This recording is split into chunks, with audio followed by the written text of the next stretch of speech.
So somehow I just pushed myself out, got some kind of crappy job, got together to get these applications together to go off to graduate school, just filed them. And I went off I wanted to get out of the New York area, and I got into all these places in the Midwest. When you're in New York, St. Louis, Cincinnati, they're all the same. It doesn't matter when you're a New Yorker. So I went Cincinnati, they gave me the best deal. They gave me a free ride, threw me a few bucks, and that's where I ended up. So I just packed up all my stuff in my '68 Chevy Impala and drove across the Appalachian Mountains, and I had every incentive, every attachment to say, now I'm coming from a bad scene that I wanted to get away with. This psychology stuff is going to be great. Cincinnati is going to be great. All these things are going to be positive, but then I go to graduate school, all right? And the way it works is all of these American Psychological Association approved, APA approved clinical psychology programs, they're pretty standard because they go around and they check them all out to make sure they have all the stuff, all the assessment and all the psychopathology courses and all the stuff you're supposed to learn. So they're pretty standard. And I remember the first year, you take a lot of classes, then more and more you move into internships, and then you work on degrees and masters and dissertation, that sort of thing. But I remember early on, again, having some questions, as they wanted us to be skilled at giving these assessment tools, IQ, for example, intelligence tests. And I remember them training us in this stuff, and it was the famous IQ test, the Stanford-Binet, the Wechsler scales, all of these things. And I remember looking at these things, and I'm going like, most of these questions, most of these tasks have to do with your ability to kind of reproduce the reality. So saying digits backwards and forwards, or reproducing some codes, or giving them some, like Trivial Pursuit stuff, informational stuff of society. And I was going, there's big areas that are not in these intelligence tests that I consider intelligence that are not counted. And one, for example, was your ability to kind of see through BS. I mean, it's a big deal. Ernest Hemingway talked about, like, the most important tool of a writer is to have a shit-proof, detector. That was a big deal. So to be able to see through things, it's a huge, huge thing.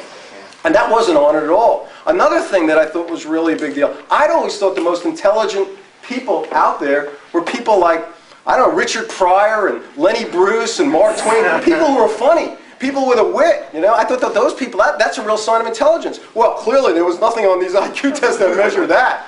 And there was nothing that measured kind of emotional ability to read people and to kind of understand and empathy. There was none of this stuff. And so it became clear to me that all of those kind of traits that really would more challenge society are not considered sort of intelligence. And the traits that a lot of these people who are academics, who they were good at, that's what they considered intelligence. So I started to question that, okay? But I didn't get myself into too much trouble yet. And then we took the psychopathology courses. There was child psychopathology, adult psychopathology, and it was a really interesting time, I should tell you. It was like 1978, 79. So everybody knew the new DSM, at that time DSM-3 was coming out in they thought soon. It turned out in 1980. So here's the funny thing for me. It was like all these psychopathology professors, they didn't know what to do. What was going to be in the new DSM-3? We already knew that homosexuality was going to get kicked out because in the 1970s, gay activists had protested in San Francisco, scared the hell out of psychiatry in general, and they basically, we're not going to be called pathological anymore. You're not going to do it. And they got it out. So that was, but they didn't know what was going to be done with the rest of the DSM, or more things going to be taken out, more things added. It was confusing. And I remember sitting in a psychopathology class going like, and saying, I feel like we're in seminary school here. It feels like everybody's waiting for Exodus 2 to come out. And it's like, maybe Moses won't part the Red Sea anymore. Maybe he's going to dig a tunnel under it, or a bridge over something else. Well, I thought it was funny, but they didn't think it was that funny. No.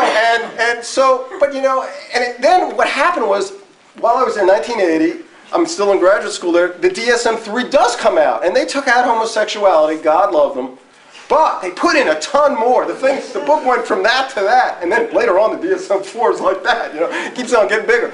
But they added a lot of childhood pathology things. And so I went right to that and I started looking through them. I'm going, my God, you are pathologizing rebelliousness, stubbornness, resistance. I mean, some of these things were a little subtle, not so subtle, but like ADD, that's when that came in, attention deficit hyperactivity disorder. And it was like, you know, clearly we know that a lot of these kids from studies, pay attention to things they're actually interested in, or if you're getting paid, and they just don't pay attention to stuff that's boring that they have no incentive to do. That's what a lot of these kids are. But that was a little more subtle, but the thing that was obvious was this thing called oppositional defiant disorder. I looked at it and I said, come on, this has got to be the joke copy. Somebody's pulling my money. We really didn't create a diagnosis called ODD, oppositional defiant disorder. And for those, I know everybody, or most everybody here has heard about that, but for those of you who don't, the symptoms for this ODD are often argues with adults, often refuses to comply with adults, often angry with adults, often irritates adults, often is irritated by adults. All you need are 4 of these. There's about 3 more of them. I mean, there's like, and I started looking, I said, you gotta be kidding, guys. I mean, this is embarrassing. You know, I'm already a little embarrassed by my profession. Now I'm really embarrassed. And so I started to, you know, I started to think to myself, you know, didn't everybody you know growing up at times in their life be ODD or oppositional defiant disorder? Weren't you oppositional defiant disorder at least sometime? And then I thought to myself, no, most of you weren't. And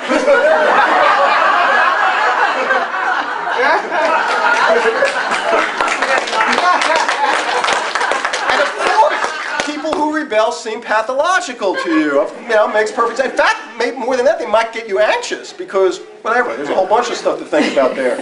But anyway, so I started to ask more and more questions, not so much about being a kind of activist. I've sort of never really viewed myself as an activist. I still don't, really. I just view myself as somebody who just sort of either gets embarrassed or pissed off and ends up talking about it, you know?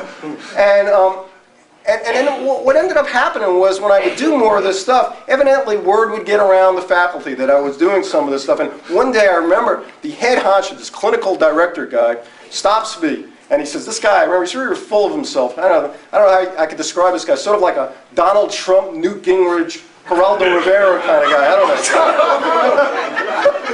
Sorry, was that too soon after breakfast? But that's the way he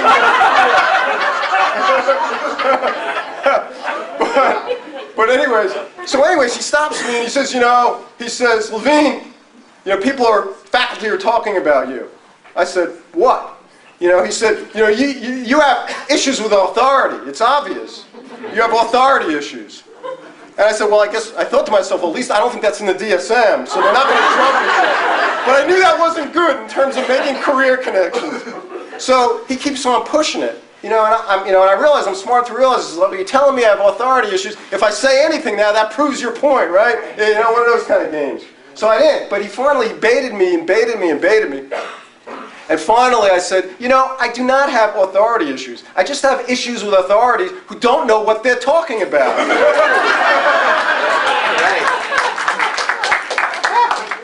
Again, and not a good thing for career advancement. Right?